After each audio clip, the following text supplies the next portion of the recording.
I'm praying my words don't get to you. Praying they go over your head like a pullover. A pullover. Ooh, oh, oh, oh. Hello, everybody. Welcome to Rock Steady Sound. Thank you for being here. My guest today in the attic is an up-and-coming R&B singer, Nan-Ana. She's from Baltimore. Thank you so much for being here. Thank you so much for having me. I'm so excited that you're here. I'm so excited to be here. Awesome. Good. I love to hear it. So I just love to ask everybody right off the start, just really what drew them to music, what some of their earliest musical memories are. Oh, boy. I would say... So I'm Zambian American. Cool. I was born in Zambia, Africa. I'm the youngest of 5 kids, so big family. Wow. And all of us, like Zambia as a country is a very musical country. We tell stories through song. We pass on lessons through song. Like when somebody gets married, like the elders will come together and sing certain songs that are like lessons to pass on to them. Oh, wow. And it's like a tradition that keeps going through generations and generations. So like I was around music from the time that I was born. Everybody in my family sings. People sing to pass the time. You'll see like in Zambia, there'll be like trucks of like men who are like going to like work on like construction things, and all of them are just singing in the truck to pass the time. Like that's just the kind of culture that I come from. So it was definitely like a part of me from the time I was a little kid. I didn't start singing really for myself in like a performing kind of way until middle school.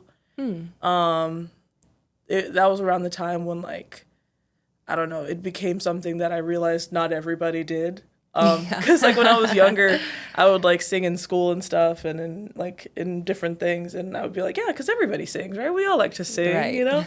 But I realized very quickly that that's not actually the case for everybody. But it was something that I always really enjoyed. And then I started learning the piano around that time as well. And when I started learning the piano, I started songwriting. And I didn't really get, like, really, really into songwriting or even find my own voice, I would say, until I was, like, in high school. At which point, like, I started telling a lot of... I would write songs kind of more so as, like, a therapy kind of thing. Yeah.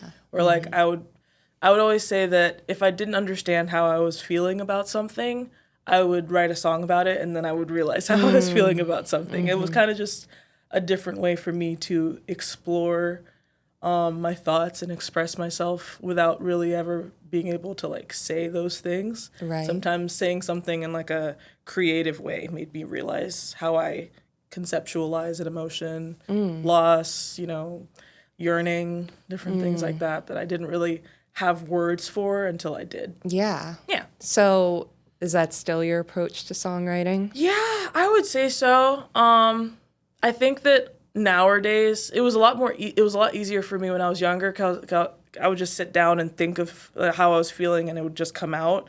Nowadays I'm much more critical of the things that I write, so it's harder for me to kind of just be like, well, this is how I feel, so I'm just gonna say it. I'm like, wait, but how are people gonna understand this? Like how is this gonna be viewed? Right. Is this the most creative way to say it? So I'm a lot more in my head about songwriting now. I try not to be. Yeah. Sometimes I kind of just will like sit down and just like press record on my voice memos and just sing whatever comes out. Oh, that's cool. But when it comes to like the songs that I'm like most proud of and refining and like most recently wrote, I'm definitely much more picky about the way that I put them together. Yeah, it's like you have to kind of unlearn and get back to that. Exactly. I'm trying. Childhood really sense of freedom. Yes. Oh my gosh, yes. Absolutely. So, in what other ways did your upbringing influence your music? Ooh, I think that I try to find a lot of like different harmonies or harmony stacks when I songwrite as well, just because when I first learned how to sing, it was singing with my family. Right. And it would be me and 3 other girls, being my 3 sisters, and then my mom, and we always all had to pick our own vocal like part. So it was like, well, if you don't know what harmony to sing, find one, and it better not be the one I'm singing. So that's so as a cute. result, it kind of just forced me to have a better ear, I think, for like more interesting and like maybe like just, because like, how there's like music from different areas and they'll have different scales and different For sure. harmonies. So Yeah. I feel like with singing in Zambia, a lot of the scales and harmonies that people will gravitate towards aren't as typical in the West. Right. So, yeah, I think that has definitely influenced my sound. But then also, the music that my parents listen to also really influenced the music that I like. I mean, my parents love like ABBA and like Michael Jackson and all the classics, of course, but like they would play like jazz music on like Thanksgiving morning or like Christmas morning. So there's a lot of like old school songs that I would love and listen to, and I feel like a lot of those sounds are still in me. Yeah, in a lot of different absolutely. ways. I definitely still emulate a lot of those sounds. Yeah. Yeah. So, what was it like? You said you moved to the States when you were 5. When I was 3. Oh, wow. Yeah. Okay. So, yeah, then I guess you have like you're pretty influenced by. Oh, yeah. I'm definitely the most American in my family. Yeah. And they remind me all the time. Are you the youngest? Yes. Yeah. That'll do it. Oh, I'm yeah, for sure. Yeah. Yeah.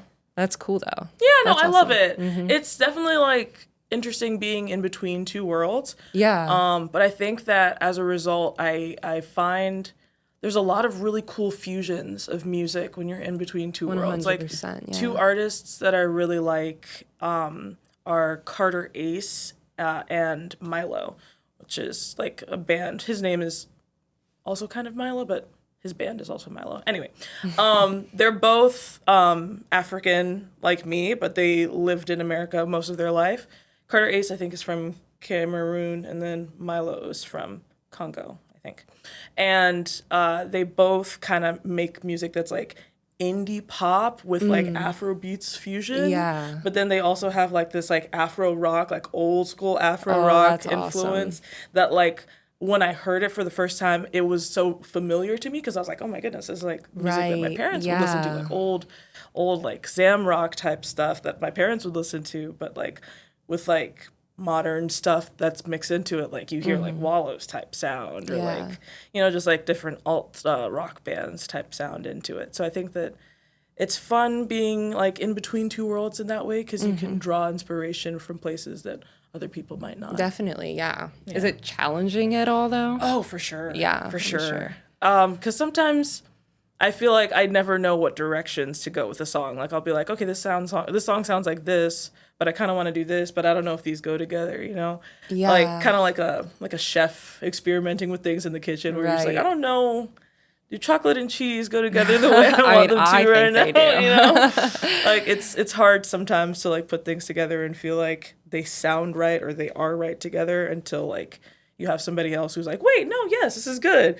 So I Yeah. feel like I also lean on my family and friends a lot for those decisions as well, where I'm like, this kind of sounds right to me. How does this feel to you? Does this feel Yeah. good? Does this sound familiar? Does it sound like it makes sense? So I definitely care a lot for their opinions on those things as well. Yeah. I wanted to ask you too, like what your band setup is like when you're recording, if you have like a certain specific lineup of people. Yeah, so the stuff that I've recorded in the past has kind of been just me and this one producer that I've worked with named Brent from school. I guess he kind of just goes by Brent from school, officially. Yeah. Very fun name. Last name from school. Exactly. And I'm very lucky in the sense that he's very gifted. Like he Yeah. plays a lot of different instruments, wears a lot of different hats. So it was kind of just like me and then me explaining the kind of sound that I wanted and being like, can you do this with it? And can you like take me to church with this? And he'd be like, okay, yeah, I got it. And like playing different instruments and stuff. So luckily, like I say luckily, but like I think that being able to record things live with multiple different artists is also like a really cool and amazing Totally, blessing that yeah. I'm hoping that I get to do in the future. Yes, I believe in you. Thank you. But in the past, that's kind of just been my method, is kind of having an idea of something, working on like demos, doing the little bit of production that I can on my own, which is not very much, but I'm working on it. And then kind of having him to collaborate with as well. Nice. Yeah. That's so cool. Yeah. So it's really just kind of a duo. Yeah. Yeah, like me and Tad over there. Yeah. Yeah. And you play the ukulele as do. well. I do. That's a bit unusual. Yeah, I've been told. Yeah. As like your main instrument. Yeah, no, I mean, I used to play piano most often, but ukuleles are just so much more portable. I know. That is really nice. Yeah, they're really easy to carry. I remember there was like I didn't really work in high school, and I didn't really get like an allowance or anything. So when I came to money, it was like very precious to me. Yeah. And there was an art contest that I entered in like my junior or senior year of high school that I won, and I was like so excited because like the prize for it was like I think like $200. Nice. So I was like, oh my gosh, I'm gonna buy an instrument. This is what I'm gonna do with my money. I finally have money to like be able to put towards something like this. So I bought my first ukulele, and that ukulele I took with me to college in Florida at this college that I didn't end up staying at. I was very unhappy. It's a whole long story. I've been there. we've all been in places I'm that a we didn't like, right? transferee. I get it. Yeah. So I was there, and I didn't like. I had nothing to do to pass the time. I got there like first few weeks, my phone broke. And Wi-Fi was really weird there, so I couldn't really contact people. I couldn't contact my family if it wasn't like through an email, and then I'd just be like sitting around waiting for them. I felt like I was in the 80s. I was like, man, how did they get by? This is crazy. But yeah, I didn't have like people really to contact. I couldn't contact my friends, and I was still like making friends. So it was like a very lonely time for a while. Awful. Yeah, I'm sorry. I mean, you know, it was a blessing and a curse in the sense that, like, it was hard getting through, you know, being alone in a new place. But at the same time, it gave me the opportunity to get a lot better on the uke. Like, I would just sit and I would learn songs and I would songwrite and I would, you know, just, like, I found a lot more, I would say, of my own sound, the sound that I'm, like, more akin to like playing into today.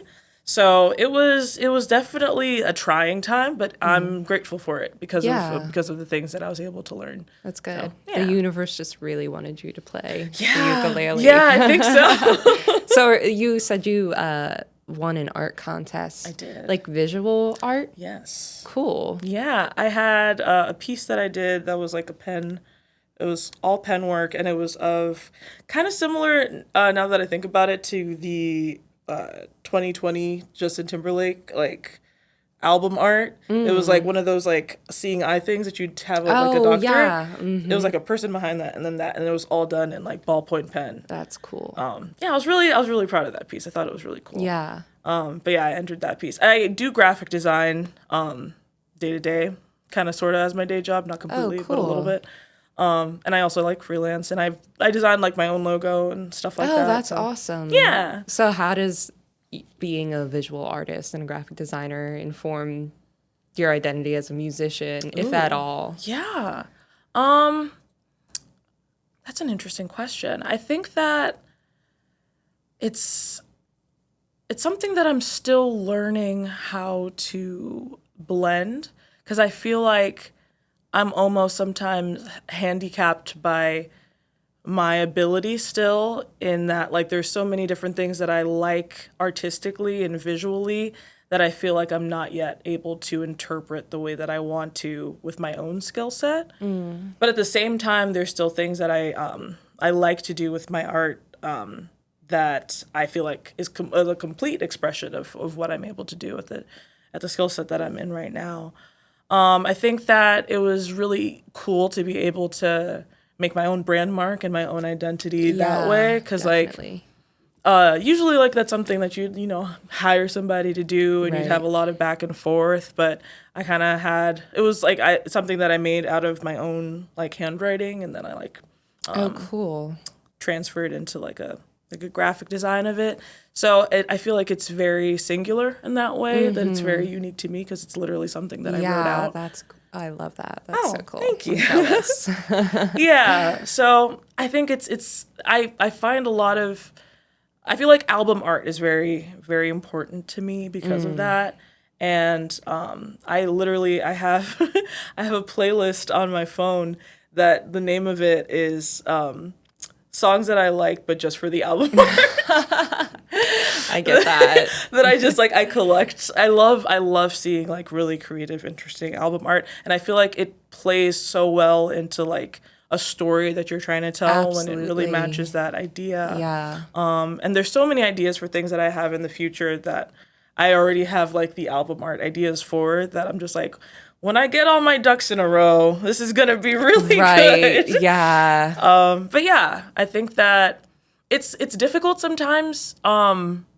I feel like sometimes like the what's the term? The jack of all trades, master of none. Right. Where it's like I struggled with this a lot when I was a kid, where like I would want to make some sort of art piece, but I wouldn't know what medium to make it in. That's so interesting. And like I would start with one and I'd be like, no, but that doesn't feel right. I don't think this is a thing that I can say visually. Maybe this is something I can say in song. And I'd be like, no, maybe it's not like melodic. Maybe it's something I'd say in a poem. And there was just like a lot of different things where it's like I had an idea of something that I wanted to say or express, but I didn't know exactly how to express it in like what form. So yeah, it's a little bit good and a little bit bad. Yeah.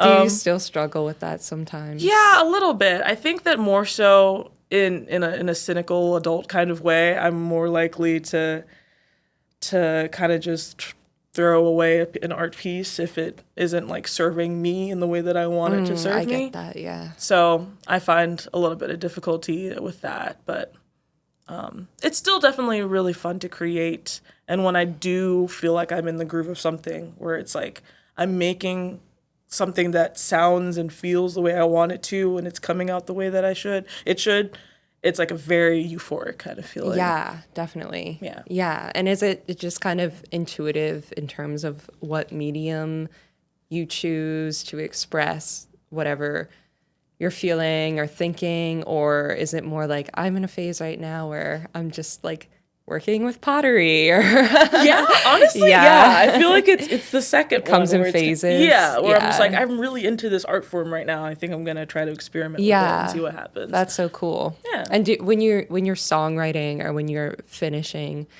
like a recorded single or EP, do you have like a really strong visual sense of what the songs look like? Yeah, you know what I mean? For sure. I think of like projects in like its entirety. Like I feel like I hope that like my goal one day is to be able to make like a visual album because I feel like cool. That's kind of how I think of songs when I write them. Like I think of them in like the way that the music video would be or how the album art would be or how like everything plays together. Like it becomes an entire project to me even when I'm just like humming it in my head and I'm still trying to figure it out. Oh, that's so cool. It's something. But I appreciate you saying and overwhelming. It sounds like a little bit of that too. Yeah. I mean, it's definitely exciting because like there's so many songs that like I have that are unreleased that in my mind are like entire eras that are yet to come that like have so many different like intricate pieces. So it's like I feel like sometimes I have to clear the RAM in my head because there's so many like it's like a song is just like a folder in my head and then when you open it up there's like 10 million things that are in that file. But yeah. I mean, better too many ideas than not that's enough. True. You know? Yeah. It doesn't sound like writer's block is much of a problem for you. Yeah, that's true. So when you write, do you still write on a piano or do you write on your uke? I write on both. Yeah. I feel like the types of songs that I write on different instruments come out differently. Like if I'm writing something and it's like straight on to like Logic or GarageBand or whatever I happen to be using, it oftentimes will sound different or like have a different feel than if I'm writing it on the uke, which will have a different feel if I'm writing it on the piano. I write most of like my slow songs on the piano. I write like the more heartfelt ones, I would say. Well, maybe not heartfelt, but like teary. Yeah. I write the teary ones. Pull on your heartstrings. Yeah. And then for like more upbeat or like kind of more like tongue-in-cheek type of songs, I feel like I lean towards the ukulele because I can kind of like feel the aggression or like the sarcasm of a song when I'm strumming it out. Yeah. Yeah. Yeah, I feel like I'm glad that you brought that up because I was just listening to your music today, and Ruinous One, which congratulations on how well that's Oh doing, my gosh, by the thank way. you. That's so Who would cool. have thunk? It's so cool. Over 1 million Spotify plays, everybody. Over a million. I'll I never brag thought for I'd see the you. day. But yeah, that does kind of have like sort of a snarky, like tongue in cheek. Like Yeah. it's very like sassy. Oh, yes. And I love that. Thank you. Yeah. Is that like an intentional choice? Oh, yes. Yeah. Yes. When I wrote that song, I was listening to a lot of SZA. Oh, she's so great. Oh my gosh, she's amazing. Yeah. I love her so much. Definitely like a top tier, like top 5 artist for me. But I was listening to a lot of SZA, and I feel like she says things very playfully while also somewhat being a little bit like self-deprecating. But then she'll be writing about a person and tell them about themselves, but then also be like, "Well, I picked you, so that's on me, but also you suck." Relatable. So like I was like in that kind of headspace when I Yeah. wrote that song. But yeah, I wrote that one on the uke. So I feel Cool. like you can. Yeah, I was gonna ask. Yeah. That was my follow-up question. Yes. Awesome. And then I also wanted to ask you about, I mentioned earlier I'd come to your Sky Stage show, I guess in Yeah. like October or November. sometime Yes, back no, in the fall. October. Mhm. October, yeah.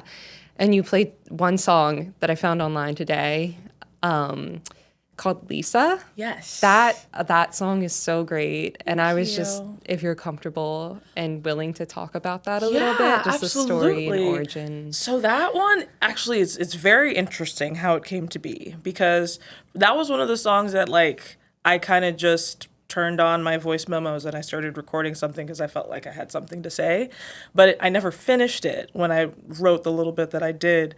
But I was like, I mean, I like it. It's something, but it's not done. But I feel like it's a complete enough thought that I can share it with people. So I put it like in just like a random little video on TikTok, and people like liked it. Like they were like, "Oh, this is really good. When are you putting this out?" And I was like, I never intended to. I was kind of just like talking my. Can I curse? Yeah, go for it. I was talking my shit, and then I was like, "All right, I'm gonna." That's all I had to say, guys. Yeah. But a lot of people were like, "Oh, I never knew like other people feel this way." Like, I think it was just like the very first part of the first verse. Literally, yeah, just the first verse. I like recorded me singing it. Literally, like at like 1 a.m. on like a random day of the week. Posted it, and people were like, "Yeah, no, I feel these feelings of like not being seen, not being appreciated, wishing that I looked like somebody who was more palatable or acceptable." And you put what I feel and what I felt into words. And the first part, like the first verse of that song is very down on myself, I would say. Yeah. Like it's coming from a place of like wanting to be seen and wanting to be something else than what I was. So seeing so many people relating to how I felt at that low moment, it made me want to be on the opposite side of that and speak life into the people who were feeling what I felt in a way that I hadn't been spoken life into. So the chorus of that song, what I wrote afterwards, because I saw people latch onto it, I was like, well, what would I say to them? What would I say to myself if I was outside of myself? And the chorus is a lot more uplifting, talks about, you know, not being afraid of the sun, not being afraid of being of a darker complexion, which is something that I literally, like, it sounds like a simile or like some sort of like figurative speech, but there was times in like my childhood where I literally wouldn't, well, it could be summertime and I wouldn't want to be out in the sun because like I would get darker and I didn't want to, and like I'd go through the winter and get like a couple shades lighter, and I'd be like, okay, I'm gonna stay like that. I'm not gonna let myself get too dark because I don't want people to make fun of me. So like I was speaking to those things specifically, like, don't be afraid of the sun. You can handle it. It's like the sun loves you, and you should love the sun. And so I was kind of writing to that perspective of things that I wish that I would have heard when I was younger. And from that point, seeing the switch of the song from like a different perspective made it so much easier to write the rest of it because I knew where it was going and what the message of the song was. Yeah, that one's really special to me because I feel like it's something that I made almost in collaboration with like other people who were in my shoes. And I never thought that it would like do that or come to that, but I was really happy that I could write that and put that out there. And when I wrote the chorus and I posted it, people like they liked that part of the song even more than they liked the first part. Yeah. So it made me really happy to see that people were holding on to those words. Yeah, that's really beautiful. Thank you. You should be proud of it. Thank you. Yeah, I know. I was actually thinking about that listening to it today. Like, I love how you kind of turn it on its head and it becomes like positive and it's really like just uplifting to everyone. Yeah. Like, and I love that song. Yeah. It's a really beautiful song. Thank you. You're welcome. So I'd just like to ask some little silly questions Absolutely. at the Hit me end. with We got the deep stuff out of the way. If you could collaborate with anyone or be in any band, who would it be? Oh my gosh, that's quite the question. I know, it is. If I could collaborate with anyone? Yeah. Oh my gosh. Ooh.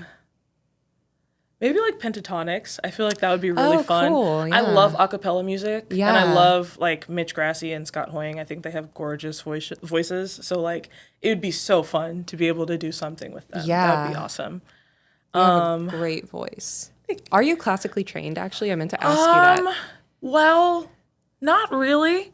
I mean, I did choir in high school for 3 years. So I did get, like, that's where I learned how to read music for, like, vocal pieces. And it definitely did teach me a lot. Yeah. But I've never had, like, specific, like, one-on-one voice training or anything. Wow. So Impressive. thank you. Definitely wouldn't shy away from it, though. I'd love to do it at some point in the future. But as of right now, I have not.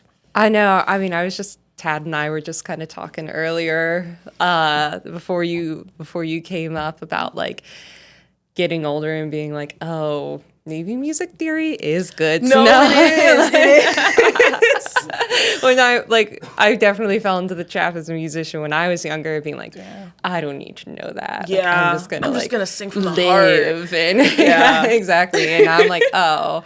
This Wait, is helpful to know, yeah, actually. totally. I'm like, it's a lot better when I think things through. And yeah. No, I totally get that. The little bit of music theory that I've learned here and there has definitely been helpful in my artistic journey. Yeah, there's so much to learn. There is so much. Definitely. Well, would you mind just telling us some next shows you have coming up? If you have anything on the books. Yes.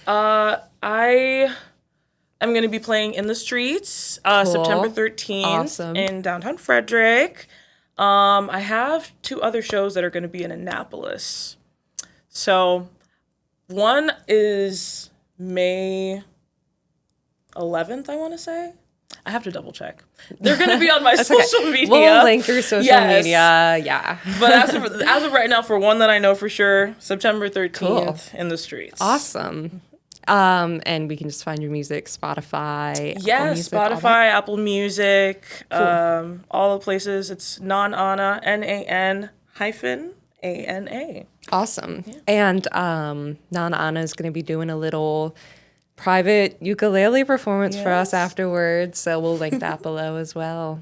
Anything else you want to add before we sign off? Thank you so much for having me. This has been really fun. You guys have an amazing setup. I'm so glad you came up. Thank you so much for having me. I had a great time. Cool. Awesome. Well, thank you for listening, everybody.